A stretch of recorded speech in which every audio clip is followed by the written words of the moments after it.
En juin prochain, le monde entier aura les yeux tournés vers l'Allemagne pour la Coupe du monde de football. Les élèves français, pourtant, ne se bousculent pas pour apprendre la langue. Les effectifs des classes d'allemand ont baissé de 30% en 10 ans. Comment inverser la tendance? Marc Fontanel et Grégory Lafont ont repéré une belle initiative.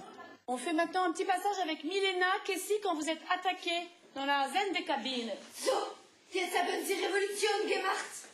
Dernière répétition avant la scène, cette troupe joue Anarchie de Fassbinder demain en allemand et devant plusieurs centaines de personnes. Les comédiens sont des lycéens, germanistes de terminale qui voient dans le théâtre une autre façon d'envisager la langue.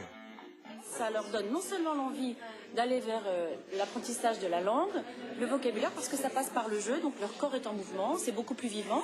Plus, voilà, allumez vos regards. Oui. Oui. Il y a quelque chose qui se noue et qui est au-delà de l'apprentissage classique. Donc c'est complémentaire. Des initiatives complémentaires et nécessaires. Seulement 17% des élèves apprennent l'allemand aujourd'hui. La langue de Goethe paraît souvent trop élitiste. Les parents ils font comprendre que quand même ça serait mieux si on faisait allemand. C'était bien pour être dans des bonnes classes aussi. Enfin, voilà. Mais je regrette pas maintenant. Je préfère même l'allemand à l'anglais. L'anglais reste pourtant étudié par 91% des élèves et ne connaît aucun problème d'image, contrairement à l'enseignement de l'allemand.